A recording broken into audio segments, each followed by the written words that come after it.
जरा सोचो, एक दिन तुम समुद्र के बीचों बीच सफर कर रहे हो और अचानक तुम्हारी नजर पड़ती है एक ऐसे जहाज पर जो पिछले 100 सालों से लहरों में भटक रहा है, बिल्कुल अकेला, रहस्यमय और सोने से लदा हुआ। कहानी की शुरुआत होती है साल 1962 से। इटली ओशियन सागर की लहरों पर तैर रहा था एक भव्य cruise ship MS Antonia Grazia. उस रात शिप के डांस हॉल में रौनक लगी हुई थी। हर तरफ हंसी खुशी, संगीत और नृत्य का माहौल। लोग अपनी ही दुनिया में खोए हुए थे। लेकिन तभी कैमरा एक रहस्यमयी हाथ पर रुकता है। वह हाथ धीरे धीरे एक लीवर खींचता है और अगले ही पल हवा को चीरती हुई एक स्टील वायर पूरे डांस हॉल फ्लोर से गुजर जाती है। पल भर में हंसी खुशी का माहौल चीखों में बदल जाता है। सारे यात्री वहीं ढेर हो जाते हैं। लेकिन इस हत्याकांड में एक छोटी बच्ची केटी बच जाती है। उसकी ऊंचाई कम होने की वजह से वायर उसके ऊपर से निकल जाता है। वह भय से कांपती हुई जोर जोर से चिल्लाने लगती है। और फिर उस रात के बाद इस जहाज का कोई नामो निशान नहीं मिलता। 40 साल बाद अब समय आता है 2002 का। समुद्र में एक साल्वेज क्रू काम कर रही होती है। इनके कप्तान का नाम है शॉन मर्फी,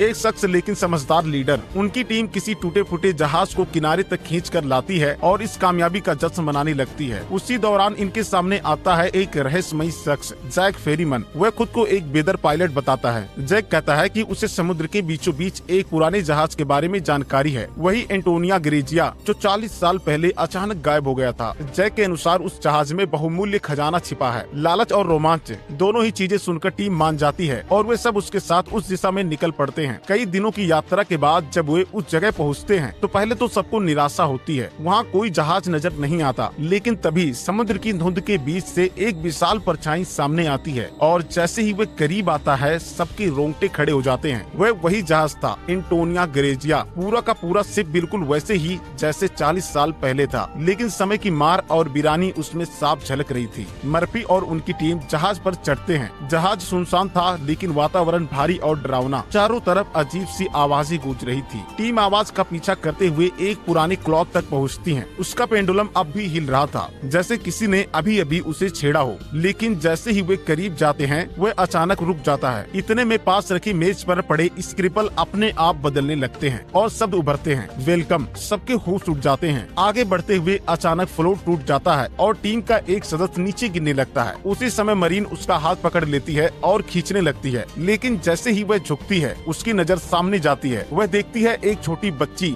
वही केटी जिसकी चीखें 1962 में जहाज में गूंजी थी। लेकिन अजीब बात ये थी कि 40 साल बीत जाने के बावजूद उसकी उम्र जरा भी बड़ी नहीं थी। यह समझते देर नहीं लगती कि यह किसी इंसान की नहीं बल्कि एक आत्मा की झलक है। मरीन उसे घूरती रह जाती है लेकिन अगले ही पल बच्ची गायब हो जाती है, मानो वह कभी वहाँ थी ही नहीं। घबराई हुई मरीन अपने साथी को ऊपर खींच लेती है। सब लोग अब और भी सतर्क हो जाते हैं। जैसे जैसे वो जहाज में आगे बढ़ते हैं उन्हें ऐसे ऐसे सुराग मिलते हैं जो साफ बताते हैं कि यह जहाज सिर्फ लोहा और लकड़ी का ढांचा नहीं बल्कि किसी भयानक रहस्य का कैद खाना है। टीम जब जहाज की तलाशी ले रही होती है तो उन्हें एक चीज बहुत चौंकाती है। एक केबिन में उन्हें एक आधुनिक कलाई घड़ी मिलती है। मरीन हैरान होकर कहती है 1960 के दौर में तो ऐसी वॉच बनाई ही नहीं जाती थी। कप्तान शॉन मर्फी गहरी सोच में डूबकर जवाब देता है, तो इसका मतलब शायद हमसे पहले भी कोई यहाँ आ चुका है। जहाज के मैनुअल दस्तावेज उठाकर सब अपने स्टीमर पर लौट आते हैं। अगली सुबह उन्हें एक गंभीर सच पता चलता है। जहाज में एक बहुत बड़ा छेद है और धीरे धीरे पानी अंदर भर रहा है। अगर इसे रोका ना गया तो जहाज हमेशा के लिए समुद्र की गहराइयों में समा जाएगा। इसीलिए वे तय करते हैं कि अगले 3 दिनों में इस छेद की मरम्मत करेंगे और फिर जहाज को बाहर निकालेंगे। सारी टीम अपने अपने काम में लग जाती है। इसी बीच मारिन अकेले जहाज के उस हिस्से में जाती है जहाँ कभी स्विमिंग पूल हुआ करता था, लेकिन वहाँ का नजारा उसे हिला देता है। पूल की दीवारों पर गोलियों के निशान बने हुए थे। वह जैसे ही पूल से बाहर आने लगती है उसकी नजर अचानक ऊपर जाती है। वही बच्ची, वही मासूम चेहरा केटी। घबराकर मरीन का पैर फिसल जाता है और वह धीरे से पूल में गिर पड़ती है। उसका सिर जोर से नीचे टकराता है और खून बहने लगता है। लेकिन हैरत की बात ये थी कि पानी खून को अपने अंदर सोख रहा था, मानो उसे पी रहा हो। मरीन ऊपर देखती है जहाँ कुछ पल पहले बच्ची खड़ी थी, लेकिन अब वहाँ जैक खड़ा था। जैक उसे ऊपर खींच लेता है। दोनों के निकलने के बाद कैमरा फिर पूल पर लौटता है और देखा जाता है कि पूरा पूल अब खून से भर चुका है। मरीन और जैक आगे बढ़ते हैं और एक बारी दरवाजा खोलते हैं। जैसे ही दरवाजा खुलता है तेज धार वाला पानी बाहर निकलने लगता है और उन्हें अंदर खींच लेता है। दरवाजा अपने आप पीछे से बंद हो जाता है। अब उनके पास एक ही रास्ता था,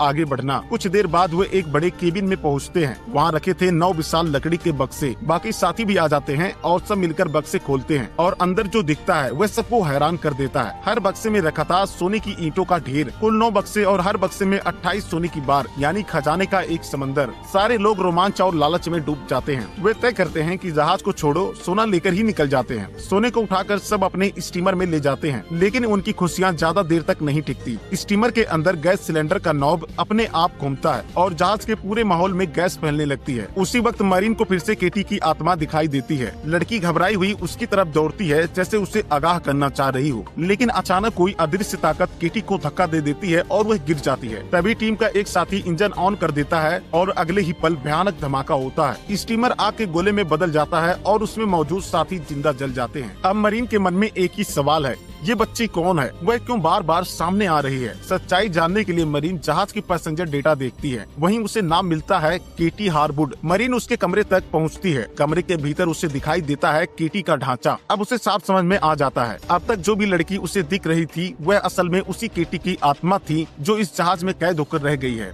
दूसरी ओर सान मर्फी कैप्टन के रूम में बैठा होता है। अचानक उसके सामने प्रकट होती है इस जहाज के पुराने कप्तान की आत्मा। वह मर्फी को शराब का गिलास पकड़ाता है और कहता है, पी लो, तुम्हें इसकी जरूरत पड़ेगी। इसके बाद वह पुरानी तस्वीर निकालता है। उस तस्वीर में एक और जहाज दिखाई देता है जिस पर लिखा है लोरेली। कप्तान बताता है कि कई साल पहले 1962 में हमने इसी जहाज को रेस्क्यू किया था और वही कहानी आज फिर से दोहराई जा रही है। कप्तान की आत्मा जब सान मर्फी से बात कर रही होती है तो वह उसे एक और पुरानी फोटो दिखाती है। जैसे ही सान मर्फी उस तस्वीर पर नजर डालता है उसका चेहरा सफेद पड़ जाता है। उसे एहसास हो जाता है कि इस रहस्य की जड़ बहुत गहरी है। इधर मारिन जहाज के एक कोने में बैठी है। उसके सामने बैठी है वही छोटी बच्ची केटी की आत्मा। इस बार आत्मा साफ शब्दों में सच बताती है, इस जहाज में सिर्फ मेरा ही नहीं अनगिनत लोगों का अंत हुआ था। उनकी आत्माएं यहाँ फंसी हुई हैं और ये सब इसीलिए क्योंकि कोई है जिसे इन आत्माओं की जरूरत है। जब तक उसका मकसद पूरा नहीं होगा हम सब यहाँ कैद रहेंगे। हमें मुक्ति तभी मिलेगी जब उसका खेल खत्म होगा। मरीन उसकी बात सुनकर सहम जाती है। इसी बीच टीम का एक और साथी उस हाल में पहुँचता है जहाँ कभी भव्य पार्टी हुआ करती थी। अचानक उसके सामने का नजारा बदल जाता है। संगीत, रोशनी, डांस सब कुछ वैसे ही जैसे 1962 की उस रात को था। स्टेज पर वही सिंगर खड़ी थी जिसकी आवाज पर यात्री झूम रहे थे, लेकिन ये सब एक भ्रम था, एक जाल। उस साथी को बहलाकर फंसाया जाता है और अगले ही पल उसकी जान ले ली जाती है। अब तक 2 लोग मौत के शिकार हो चुके हैं। दूसरी ओर टीम के 2 और सदस्य एक शानदार डाइनिंग टेबल पर पहुंचते हैं। महक इतनी लुभावनी कि वे रोक ही नहीं पाए, लेकिन जैसे ही पहला कौर उनके मुंह में जाता है हकीकत सामने आती है। थालियों में खाना नहीं बल्कि सड़े गले कीड़े रेंग रहे थे। दोनों घृणा और डर से उल्टी कर देते हैं। अब कैमरा फिर सान मर्फी पर लौटता है। उसे धीरे धीरे सच्चाई समझ में आने लगती है और वह जहाज से जल्द निकलना चाहता है। वह मरीन को ढूंढ रहा होता है,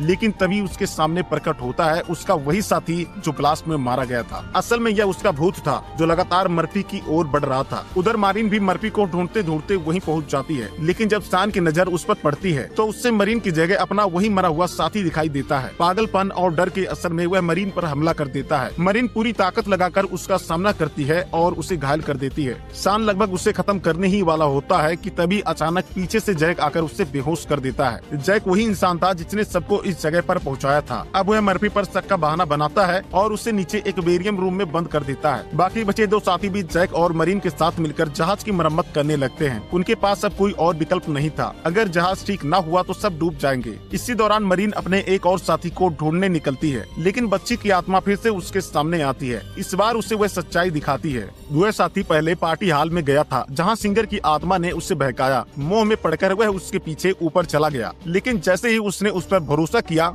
सिंगर की आत्मा ने उसे धक्का दे दिया और वह गिरकर मर गया। अब मरीन के सामने केटी की आत्मा धीरे धीरे हाथ पकड़ उसे पूरा सच दिखाती है। 1962 की उस रात में जहाज के हर हिस्से में खून और चीखें गूंज रही थी। हर यात्री को अलग अलग तरीके से मौत के घाट उतारा गया था और उनमें केटी भी शामिल थी। वह गैंग इस जहाज पर खजाने की तलाश में आई थी। आखिरकार सोने के बक्से तक पहुँच जाती है। सोने का नजारा देखकर सबकी आंखें चमक उठती हैं, लेकिन यहीं असली खेल शुरू होता है। उसी कमरे में प्रकट होती है वही सिंगर जिसने 1962 में आखिरी बार गाना गाया था। वह टीम के एक सदस्य को सेड्यूस कर लेती है। लालच और वासना के जाल में फंसकर वह आदमी अपने ही साथियों पर हमला कर देता है और उन्हें बेरहमी से मार डालता है। लेकिन सच्चाई ये थी कि सिंगर को उसकी वफादारी की परवाह नहीं थी। जैसे ही वह आदमी उसके लिए सबको खत्म करता है वह सिंगर की आंखों में लालच झलकता है। वह मानने लगती है कि अब सारा खजाना सिर्फ उसी का है और अगले ही पल वह उसी आदमी को धोखा देकर मार डालती है। सिंगर को लगता है कि अब जहाज और सोना पूरी तरह उसी का है, लेकिन तभी परछाइयों से बाहर आता है असल खेल का मालिक, वह शख्स जिसने पूरे जहाज की तबाही का प्लान रचा था।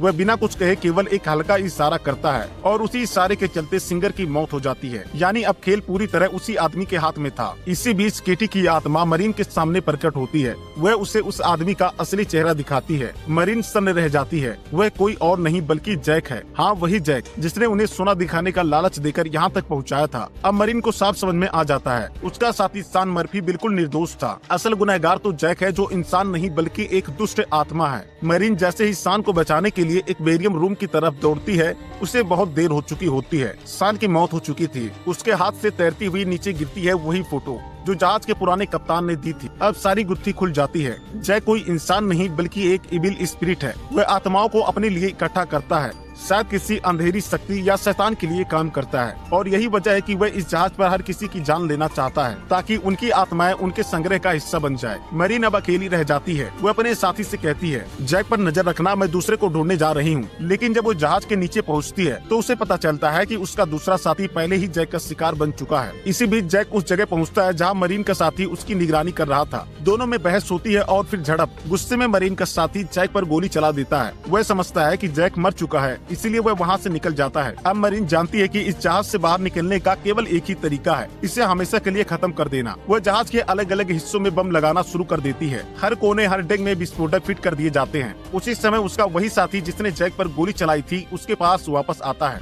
मरीन का साथी उससे कहता है, हमें जहाज को उड़ाना नहीं चाहिए। अगर ये सिर्फ बच गया तो शायद हम भी बच सकते हैं। लेकिन मरीन उसकी बात नहीं मानती। उसकी आंखों में दृढ़ निश्चय था, नहीं, ये जहाज तबाह होकर ही रहेगा क्योंकि इसके भीतर अनगिनत आत्माएं कैद हैं। अगर इसे नष्ट नहीं किया गया तो जैक और भी लोगों को यहाँ फंसाकर लाएगा, उन्हें मारेगा और उनकी आत्माएं हमेशा के लिए इस जहाज में कैद हो जाएंगी। मरीन का साथी कुछ कह पाता उससे पहले ही उसका चेहरा बदलने लगता है और अगले ही पल सामने खड़ा होता है जैक। यानी उसने उसके साथी को भी धोखे से मार डाला था। जैक मुस्कुराता है और मरीन को कहता है, तुम और मैं एक जैसे हैं। जैसे तुम डूबे हुए जहाज इकट्ठा करती हो वैसे ही मैं आत्माओं को इकट्ठा करता हूँ। पहले मैं भी इंसान था लेकिन मैंने बहुत पाप किए और सजा के तौर पर मुझे ये काम सौंपा गया। अब मैं सोल कलेक्टर हूँ। मुझे आत्माओं की जरूरत है और इसके लिए ये जहाज ही मेरा औजार है। तुम इसे उजाड़ना चाहती हो लेकिन मैं ये कभी नहीं होने दूंगा। जैक उसकी ओर बढ़ता है और उस पर हमला कर देता है लेकिन मरीन हिम्मत नहीं हारती। वह एक एरो उठाकर जैक के पैर में घोंप देती है। जैक दर्द से तड़प उठता है और उसी क्षण मरीन वही एरो रिमोट कंट्रोल की ओर निशाना साधकर मार देती है। रिमोट का बटन दबता है और जहाज के हर हिस्से में धमाका ब्लास्ट होने लगता है। मरीन खुद भी जहाज से कूद जाती है। पानी में गिरते ही चारों ओर आग और विस्फोट की लहरें उठने लगती हैं। पानी के भीतर मरीन फंस जाती है। उसके सांस टूटने लगती है। तभी उसके सामने प्रकट होती है वही छोटी बच्ची केटी।